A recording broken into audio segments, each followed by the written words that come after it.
Halo teman-teman, apa kabar semuanya? Semoga sehat hari ini ya. Jadi hari ini teman-teman saya membaca berita tentang Bahrain ya. Nih. Jadi Bahrain itu kan dalam waktu dekat akan datang ke GBK ya teman-teman.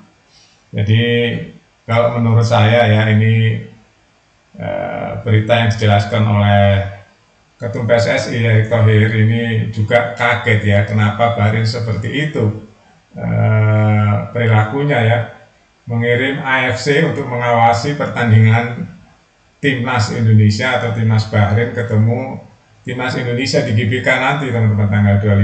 Bahkan Bahrain menginginkan nanti masuk ke GBK pakai kendaraan rantis. Rantis itu kendaraan yang dipakai atau kendaraan tempur itu teman-teman supaya aman katanya. Waduh, ada aja ya Bahrain ya teman-teman. Jadi Erick Thohir juga sampai bingung nih, segitunya ya main di GBK dikirain nggak aman. Erick Thohir menjamin bahwa main di GBK timnas Indonesia itu aman, supporternya juga aman. Ya kita udah terbukti kan lawan Jepang, lawan Australia, lawan Arab Saudi ya udah 3 kali kandang, aman-aman aja ya. Lucu ya. Bahrain ini berlebihan, benar-benar berlebihan teman-teman ya. Kita tahu waktu pertandingan kita pertama ya dramanya juga luar biasa berlebihan ya. Nggak tahu nanti dia akan pakai drama apa lagi nih teman-teman di GBK ya. Ini kalau saya baca berita baru saya baca ya teman-teman ya, itu berlebihan sekali. Bahkan AFC ada 8 orang kalau nggak salah diutus untuk mengawasi pertandingan dengan serius antara Indonesia versus Bahrain di tanggal 25 Maret ini teman-teman. Tentu ya Bahrain kan kemarin agak-agak gimana ya, mungkin dia jumawa ya. Jumawa itu dalam arti dia itu di atas angin gitu ya, habis juara Piala Teluk dia kemarin ya teman-teman. Habis juara Piala Teluk dia bisa nahan imbang Indonesia di menit terakhir dan dia merasa lebih baik hari ini ya. Tapi Indonesia juga nggak diam saja ya. Erick Thohir sudah menghitung hari teman-teman, bahkan hitungan 10 hari ke depan naturalisasi 3 pemain harus selesai. Kebayang nggak deadline-nya? Jadi tanggal 10 harus selesai ya. Ada Emil, ada Pelupesi kalau nggak salah, itu satu lagi ada Dinjim ya. Nah 3 pemain ini untuk memperkuat timnas Indonesia nanti semoga bisa saat membela timnas melawan Australia dan kemudian pulang ke Indonesia melawan Bahrain. Ya, kita harus yakin menang teman-teman. Bahrain juga nggak mau kalah, dia ingin masuk Piala Dunia kan. Nah tapi Bahrain nanti akan ketemu Jepang teman-teman. Saat itu Bahrain waktu ketemu Jepang di kandang sendiri dia kalah 0-5 ya dari Jepang. Nah nanti di tanggal 20 ini teman-teman ya, 20 Maret Indonesia akan pergi ke Australia ya. Kita tandang ke Australia dengan materi yang kalau 10 hari ke depan ini 3 pemain ini selesai, kita ketambahan 4 pemain yang grade A ya teman-teman. Jadi ada Ole, ada Dinjim, ada Pelupesi, ada Emil ya, kiper teman-teman. Itu ada 4. Ini akan memperkuat timnas Indonesia untuk melawan Australia. Ya semoga Indonesia bisa mengalahkan Australia ini teman-teman di tanggal 20 Maret. Setelah tanggal 20 Maret, ini pulangnya kalau nggak salah ya, info yang saya dapat itu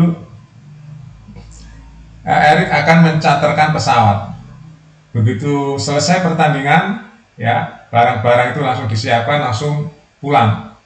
Ya nggak banyak kegiatan lagi, langsung pulang, charter pesawat supaya istirahatnya cukup, dan tanggal 25 Indonesia akan ketemu Bahrain. Nah ini pertaruhan yang rakyat Indonesia semua pasti mendukung supaya Indonesia menang melawan Bahrain, karena kemarin penuh drama ya. Seluruh netizen Indonesia marah ya waktu Indonesia kalah, bukan kalah ya, ditahan imbang dengan cara yang sangat-sangat nggak fair itu ya. Waktunya panjang sekali, seharusnya sudah selesai menang 2-1 dan akhirnya Indonesia ditahan 2-2 oleh Bahrain ya. Itu sehingga Indonesia cuma dapat nilai 1 atau poin 1. Seharusnya kita udah dapat poin 3 teman-teman saat melawan Bahrain. Nah itu nggak boleh terjadi lagi. Makanya Erik selama beberapa bulan terakhir ini mempersiapkan supaya itu nggak terjadi lagi ya. Jangan sampai di kandang sendiri kita kalah dari Bahrain. Karena memang ini tipis semua ya persaingannya. Nah, jadi Indonesia masih ada kesempatan yang sama dengan timnas lain kecuali Jepang ya. Nah Indonesia dengan ketambahan 4 pemain nih teman-teman ya, 4 pemain yang bagus-bagus nih. Ya semoga ya Indonesia bisa mengalahkan Australia. Bukan nggak mungkin nih. Waktu itu belum ada pemain tambahan aja Indonesia bisa nahan Australia kan.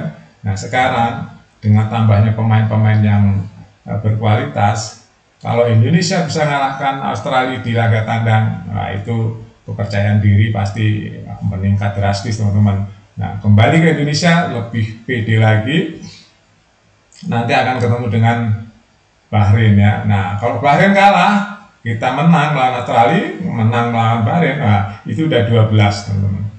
Kemungkinan Indonesia akan menjadi runner up di grup ini yang menjadi besar dan akan langsung masuk ke Piala Dunia ya.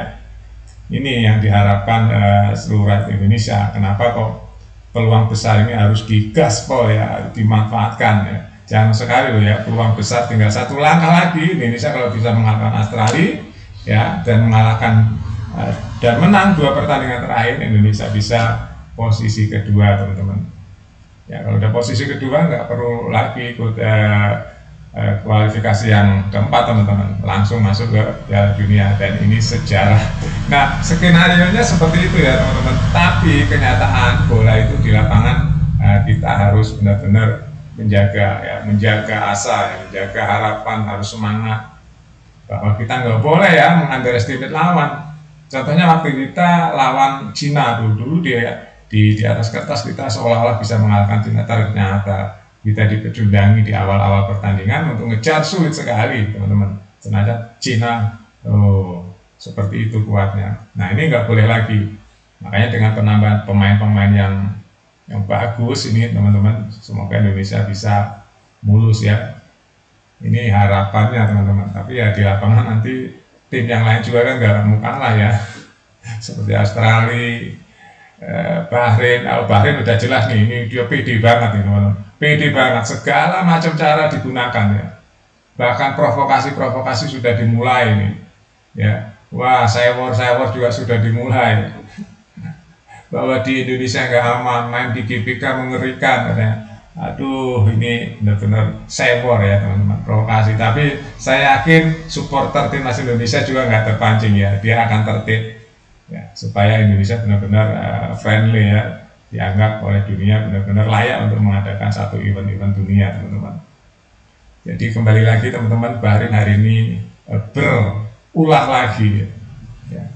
Jadi melibatkan AFC langsung untuk mengawasi pertandingannya melawan Indonesia. Tapi nanti kalau Indonesia bisa membungkam Bahrain di GBK, nah dia baru tahu bahwa Indonesia adalah tim yang beda kali ini teman-teman ya. Nah, kalau Indonesia bisa menghajar Bahrain di GBK, ya skornya 2-0 gitu ya. Wah itu saya yakin akan diam dengan sendirinya ya Bahrain.